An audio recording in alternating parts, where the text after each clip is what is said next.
എൻ്റെ വീട്ടിൽ വിരുന്ന് പോയ ഒരു ദിവസം ഉമ്മാൻ്റെ പുറത്ത് ഈ വിറകടുപ്പ് കണ്ടപ്പോൾ എനിക്ക് അതിൽ എന്തെങ്കിലുമൊക്കെ കുക്ക് ചെയ്യാനൊരാഗ്രഹം. പുറത്ത് വിറകടുപ്പൊക്കെ കാണുമ്പോൾ എനിക്ക് ഭയങ്കര ആഗ്രഹം കേട്ടോ, അതിൽ എന്തെങ്കിലുമൊക്കെ ഉണ്ടാക്കിയെടുക്കണം എന്നുള്ളത്. അപ്പോൾ അങ്ങനെ ഉമ്മാനോട് അവിടെ ചെമ്മീൻ ഉണ്ടായിരുന്നു. അപ്പോൾ ചെമ്മീൻ ഫ്രൈ ഞാൻ തയ്യാറാക്കി എടുക്കാമെന്ന് പറഞ്ഞിട്ട് ചെമ്മീൻ ഫ്രൈ തയ്യാറാക്കി കേട്ടോ. അപ്പോൾ അതിന് മുന്നേ ആദ്യം വിറക് കത്തിക്കുകയാണ്. അപ്പോൾ ഇതുപോലത്തെ വീഡിയോസൊക്കെ എടുക്കാനും ഒക്കെ എനിക്ക് ഇഷ്ടമാണ്. അപ്പോൾ ഒരു ചെമ്മീൻ ഫ്രൈ തയ്യാറാക്കിയെടുക്കുന്നത് നിങ്ങൾക്കും കൂടെ കാണിച്ചു തരാമെന്ന് വിചാരിച്ചു കേട്ടോ. അപ്പോൾ അത് ഞാനൊരു ഈ ഒരു ചട്ടിയിലാണ് കേട്ടോ മീനൊക്കെ പൊരിക്കാറ്. അപ്പോൾ ആദ്യം ഒരു ചട്ടി വെച്ച് കൊടുത്തിട്ടുണ്ട്. അതിലേക്ക് കുറച്ച് വെളിച്ചെണ്ണയിലാട്ടോ തയ്യാറാക്കിയെടുക്കുന്നത്. ചട്ടിക്കൊന്ന് ചൂടായ ശേഷം അതിലേക്ക് വെളിച്ചെണ്ണ ഒഴിച്ച് കൊടുക്കാം. നമുക്ക് ചെമ്മീൻ ഷാലോ ഫ്രൈ ചെയ്തെടുക്കാൻ വേണ്ടിയിട്ടാണ് കേട്ടോ. അപ്പോൾ അതിന് വേണ്ടിയിട്ട് ഷാലോ ഫ്രൈ ചെയ്യാൻ ആവശ്യമായിട്ടുള്ള വെളിച്ചെണ്ണ ഒന്ന് ഒഴിച്ച് കൊടുക്കാം. അപ്പോൾ ചെമ്മീൻ ഞാൻ ഓൾറെഡി ഉപ്പും മഞ്ഞൾപ്പൊടിയും അതുപോലെ മുളക് പൊടിയും മാത്രം ഇട്ടിട്ട് മാരിനേറ്റ് ചെയ്ത് വെച്ചിട്ടുണ്ടായിരുന്നു കേട്ടോ.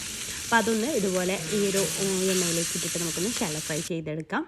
ഒരു സൈഡൊക്കെ ആകുമ്പോൾ ഒന്ന് തിരിച്ചും മറിച്ചൊക്കെ ഇട്ടിട്ട് നമുക്കിത് ഫ്രൈ ചെയ്തിട്ടെടുക്കാം.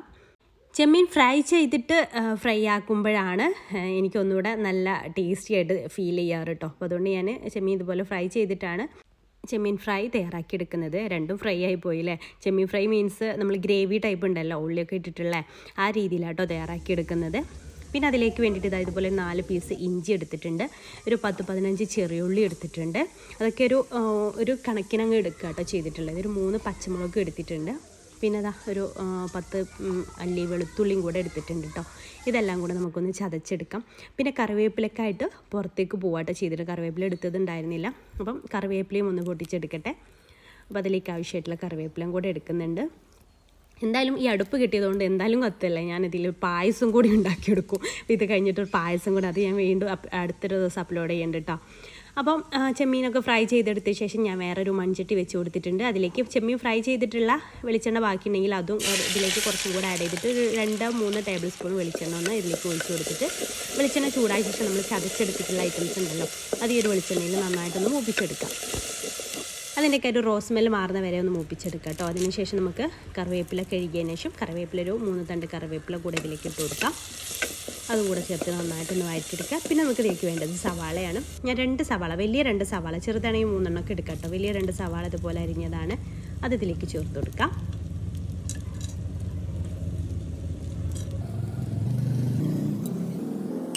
അതും കൂടെ ചേർത്തിട്ട് നമുക്ക് നന്നായിട്ട് തന്നെ വഴറ്റിയെടുക്കാം. അപ്പോൾ സവാളൊക്കെ ഒന്ന് പെട്ടെന്ന് വഴന്ന് കിട്ടാൻ വേണ്ടിയിട്ട് നമുക്ക് അതിലേക്ക് ആവശ്യമായിട്ടുള്ള ഉപ്പ് കൂടെ ചേർത്ത് കൊടുക്കാം കേട്ടോ. ചെമ്മീൻ റോസ്റ്റിലേക്ക് ആവശ്യം, അപ്പോൾ ചെമ്മീനിൽ നമ്മൾ ഓൾറെഡി ഫ്രൈ ചെയ്തപ്പോൾ ഉപ്പ് ചേർത്തിട്ടുണ്ട്. അപ്പോൾ അതിനൊക്കെ അനുസരിച്ച് കൂടാതെ ശ്രദ്ധിക്കണം. പിന്നെ നമുക്ക് ഇതിലേക്ക് സോയാ സോസ് കൂടെ ഞാൻ ചേർക്കുന്നത്, അപ്പോൾ അതിലും ചെറിയൊരു ഉപ്പ് രസം ഉണ്ടാവും. അപ്പോൾ അതിനനുസരിച്ച് വേണം ഉപ്പ് ചേർക്കാൻ വേണ്ടിയിട്ട്. പിന്നെ 2 തക്കാളി, സവാളൊക്കെ ഒന്ന് വഴന്ന ശേഷം 2 തക്കാളി ഇതുപോലെ ചെറുതായിട്ട് അരിഞ്ഞതും കൂടെ ചേർത്തിട്ട് ഒന്ന് അടച്ച് വെച്ചിട്ട് നമുക്ക് വേവിച്ചെടുക്കാം. അടച്ച് വെച്ച തക്കാളിയൊക്കെ പെട്ടെന്ന് തന്നെ കുക്കായി വന്നോളും. അതായത് തക്കാളിയൊക്കെ നന്നായിട്ട് കുക്കായി വന്നിട്ടുണ്ട്. ജസ്റ്റ് ഒന്ന് നമുക്ക് ഇതുപോലെ മിക്സ് ചെയ്തിട്ടൊന്ന് ഉടച്ചെടുക്കാം. അപ്പോൾ തക്കാളിയും ഓക്കെ ആയിട്ടുണ്ടെങ്കിൽ നമുക്കിതിലേക്ക് മസാലപ്പൊടികളൊക്കെ ഒന്ന് ചേർത്ത് കൊടുക്കാം. അപ്പോൾ ഞാനിവിടെ 2 ടീസ്പൂണ് മുളക് പൊടി ചേർത്ത് കൊടുക്കുന്നുണ്ട്.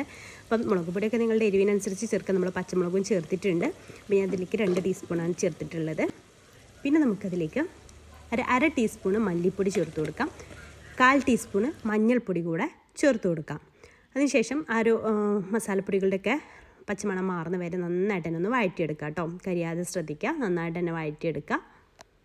പിന്നെ അതിലേക്ക് സോയാ സോസ് 1 ടീസ്പൂണ് ചേർത്ത് കൊടുക്കുന്നുണ്ട്. അപ്പോൾ സോയാ സോസ് നിങ്ങൾ ചേർത്ത് കൊടുക്കാറില്ല എന്നുണ്ടെങ്കിൽ ഒന്ന് ചേർത്ത് കൊടുത്ത് നോക്കൂ കേട്ടോ. നല്ലൊരു ടേസ്റ്റ് കിട്ടും നമ്മുടെ ഈ സോയാ സോസ് കൂടെ ഈ ചെമ്മീൻ ഫ്രൈയിലേക്ക് വരുമ്പോൾ.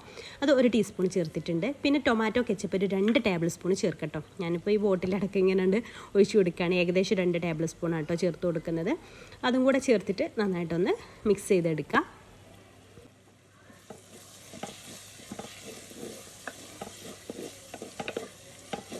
അത് നന്നായിട്ട് മിക്സ് ചെയ്തതിന് ശേഷം നമുക്കതിലേക്ക് നമ്മൾ ഫ്രൈ ചെയ്തെടുത്തിട്ടുള്ള ചെമ്മീൻ ഉണ്ടല്ലോ, അത് ഇതിലേക്ക് ചേർത്തിട്ട് എല്ലാം കൂടെ നന്നായിട്ട് മിക്സ് ചെയ്തിട്ട് ഈ ചെമ്മീനൊക്കെ നന്നായിട്ട് തന്നെ സോഫ്റ്റായിട്ട് കിട്ടണം. ഈ ഒരു സവാളയിലൊക്കെ കിടന്നിട്ട് നന്നായിട്ട് തന്നെ ചെമ്മീൻ സോഫ്റ്റായിട്ട് കിട്ടണം. അപ്പോൾ അത് ചെമ്മീനും സവാളയും തക്കാളിയും എല്ലാം കൂടെ നന്നായിട്ട് അങ്ങ് മിക്സ് ചെയ്യുക. അതിന് ശേഷം അടച്ചു വെച്ചിട്ട് നമുക്ക് 1-2 മിനിറ്റ് അടച്ചു വെച്ചിട്ട് ഒന്ന് വേവിച്ചെടുക്കാം. ചെമ്മീനിലൊക്കെ നന്നായിട്ട് മസാലയൊക്കെ പിടിക്കുന്ന രീതിയിൽ വേണം ചെയ്തെടുക്കാൻ വേണ്ടിയിട്ട്. അപ്പം നമ്മുടെ അടുപ്പിൻ്റെ തൊട്ടടുത്ത് തന്നെയാണ് കേട്ടോ വിറകൊക്കെ വെച്ചിട്ടുള്ളത്. അതുകൊണ്ട് തന്നെ നമുക്ക് കത്തിക്കാനൊക്കെ ഈസിയാണ്. എനിക്കതാട്ടോ ഒന്നുകൂടെ ഇഷ്ടമായത്. വിറകൊക്കെ നമുക്ക് വേറെ സ്ഥലത്ത് പോയി എടുക്കേണ്ട ആവശ്യമില്ല. ഇവിടെ തന്നെ അങ്ങ് ഓരോന്നോരോന്ന് എടുത്തിട്ട് ഇങ്ങനെ അടുപ്പിൽ വെച്ചാൽ മതി. അപ്പോൾ അതാ ഇത് 1-2 മിനിറ്റൊക്കെ ആയിട്ടുണ്ട്. ഇതുപോലെ വെളിച്ചെണ്ണയൊക്കെ തെളിഞ്ഞ് വരണം കേട്ടോ. അങ്ങനെ തെളിഞ്ഞ് വന്നിട്ടുണ്ട്. അപ്പോൾ അതാ നമ്മുടെ ചെമ്മീൻ ഫ്രൈ ഇവിടെ റെഡി ആയിട്ടുണ്ട് കേട്ടോ. ഇതുപോലെ നിങ്ങൾ തയ്യാറാക്കാറില്ലെങ്കിൽ എന്തായാലും ഈ രീതിയിലൊന്ന് തയ്യാറാക്കി നോക്കണം കേട്ടോ. നല്ല ടേസ്റ്റാണ് ഈ രീതിയിൽ ചെമ്മീൻ ഫ്രൈ തയ്യാറാക്കി എടുത്താൽ. ഈ ഒരു റെസിപ്പി നിങ്ങൾക്ക് ഇഷ്ടമായിട്ടുണ്ടെങ്കിൽ ഉണ്ടാക്കി നോക്കാനും ഉണ്ടാക്കി നോക്കിയിട്ട് ഫീഡ്ബാക്ക് അറിയിക്കാനും മറക്കരുത്. അതുപോലെ മറ്റുള്ളവരിലേക്ക് ഷെയർ ചെയ്യാൻ താല്പര്യം ഉണ്ടെങ്കിൽ ഷെയർ ചെയ്ത് കൊടുക്കാനും മറക്കരുത്. അപ്പോൾ ഇൻഷാ അല്ലാഹ് പുതിയൊരു നല്ല റെസിപ്പിയായിട്ട് നമുക്ക് അടുത്തൊരു ദിവസം കാണാം. താങ്ക്